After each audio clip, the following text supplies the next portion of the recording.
Inverness to Wick and then to Tongue. Yes. The drive from Inverness to Wick was fun. We were following the A9 all the way up the East Coast. It was a beautiful day. It was. Is it in the road? Is it a double wide?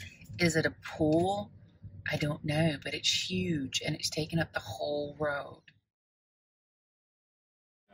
We did see a dead hedgehog. We did see a dead hedgehog. It was in the road, and Lainey's never seen a live hedgehog.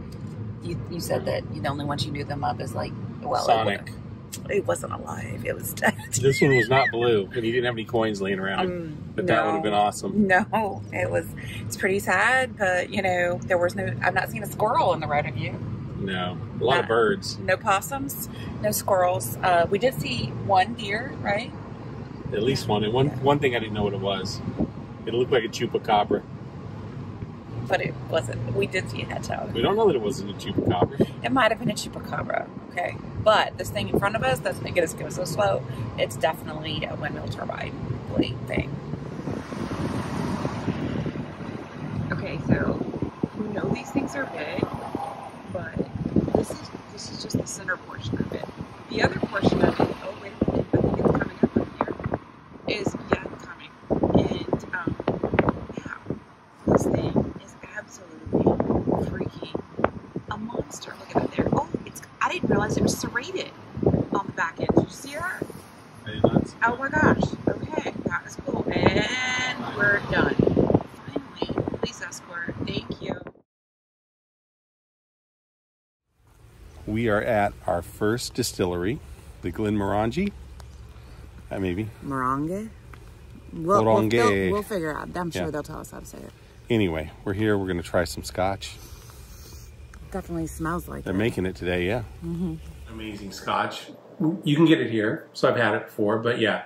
It was my first time. Yes. You step out, and I had to take a work call when we first got there, I think. And you get like just to the edge of the parking lot, and there's a sign warning you not to smoke from the fumes. Because, oh boy, you can smell it. Oh boy. I thought we were going to have like a contact buzz. Yeah. And it's a beautiful, it kind of reminded me of Willy Wonka's, from the original Willy Wonka movie, the factory a little bit. It's actually the original site from the distillery, and they've just expanded to it over the years. Yeah. But my funniest memory is... First fermentation tank. Yeah, and they said, oh, it'll kick you back, as soon as you put your head far enough. And I'm like, I don't need a kick back. I was still suffering from just the fumes.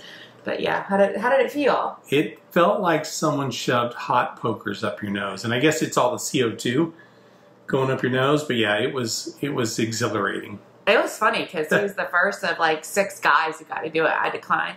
It was hilarious. All 6 of them had the exact same reaction. So I'd do it again. Very tasty. I got to chase that day because Lainey was driving. Yeah, it was interesting. We stopped at 2 distilleries. I think we saw 4 or 6 maybe, but they all asked you whether you were drinking, who was driving rather. And they gave you takeaway samples, so it was very responsible. Yeah. Remember the Mad Laboratory? Yes, so the master distiller there had just recently made an expansion, and they had used, anyways, a big, huge, like 3 or 4 story glass tower, and at the bottom couple stories were sort of screened with the wooden staves of old barrels, but the top was left clear, but nobody was allowed in there except for the master distiller and his assistant. You got to try 2 whiskeys? And I don't even remember what they were, but they were tasty. Oh, it was the basic, the classic whiskey, and then it was the There was port. an orange and a red. I think it was the port whiskey, the one that's aged in port barrels. Right. No, so the one had sherry too. Oh, then it was the sherry barrels. Mm-hmm. Yeah. It was good. And then I really like seeing some of the original warehouses where they still keep barrels on their sides. And they talked about the difference between a cask and a hogshead. Right. Hogshead are the wine barrels that are bigger. Huge ones, yeah.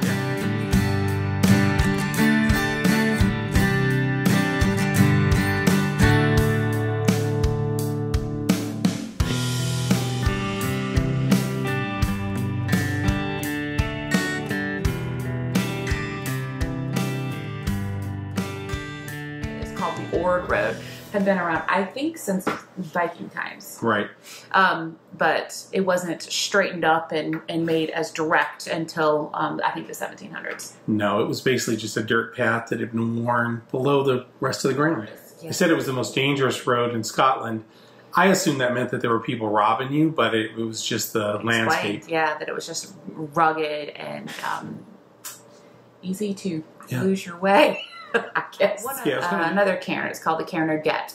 This particular one was off the side of the road, and Lenny had to take a meeting. So I left him in the car, and I decided to go to this one. The funny part is that I actually had to go into somebody's pasture land. Laney says he's done this a little bit when you were on the canal boat and walking through England some, but I had not. So it was, my parents both lived in the hills of North Carolina, and so you just don't go into somebody else's pasture land in North Carolina. So it was kind of strange sitting there. I literally had to open up somebody's pasture land and it said, follow the black and white poles. I could see one pole way the heck out in the distance. And there were sheep and cows. Oh. There might have been a bull. And there was ruins of homes and all kinds of things. And I was like, I didn't know how far out it was going to be. It wasn't like there was any map that told me how far I had to go. I knew I had about 30 minutes that you were going to be on that meeting. So I was like, well, I'll walk for 15 minutes and then turn around. But as you can see, I found it, and it was absolutely magical. So a cairn is basically it's from Neolithic times when people built stone enclosures of a sort, but they're not quite certain exactly what they were used for.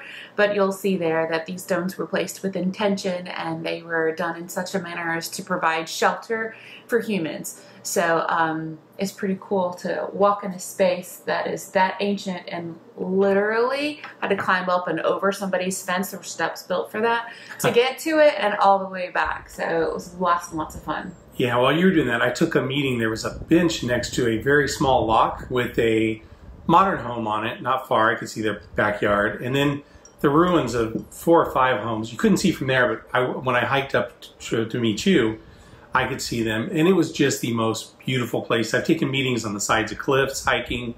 I've taken them on the beach. This was one of the more beautiful places to take when it was awesome.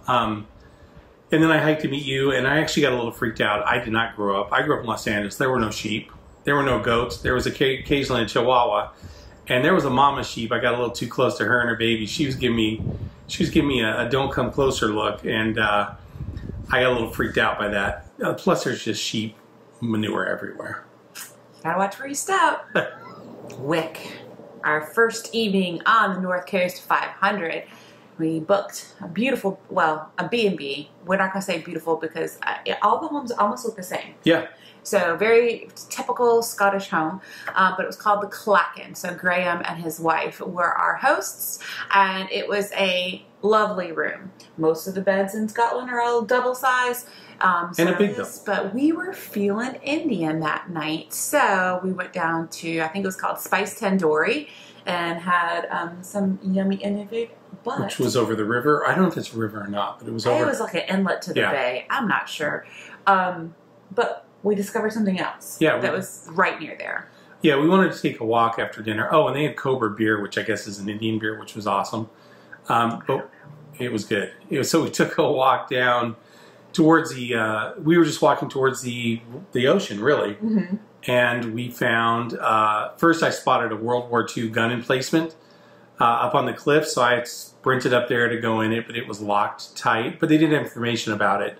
5 guys manned that all through World War II, 24 hours a day with light machine guns. But below it, built into the edge of the bay or the inlet there, the people of Wick, long about like I think it was 1919, 1922 is like when I read about it. They built a bathing pool. So it's called the North Baths. And Huge. It's huge. And there were 3 women in wetsuits bathing. Yes, I agree that it was June. It was very end of June. I can't imagine how cold that water was. We were cold and it was like raining, but they were out there taking the waters.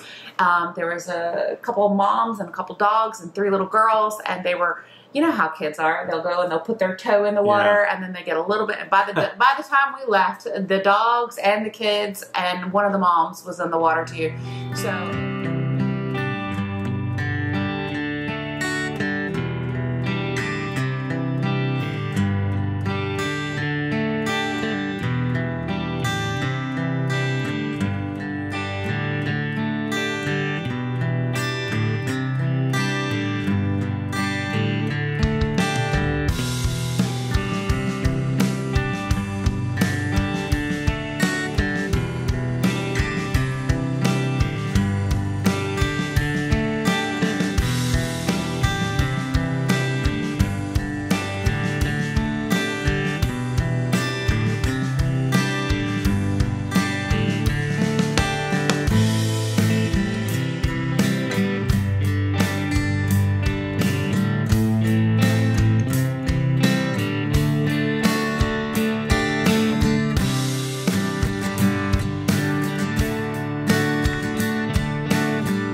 Oh, yeah, it was big enough. It had, Lenny figured out how to use these night tables to help extend the arm reach over there. He's got long arms. So, yes, but that was beautiful, and they were very hospitable, and they cooked us a beautiful breakfast the next morning. Yeah. He recommended a couple places. There's like 5 guys that work for him full time in there, I think they said, or maybe it was 3. Anyway, I thought it was just him and one assistant there, and everywhere else there's a couple guys that work for him. Yeah, it was like whatever he was brewing up there.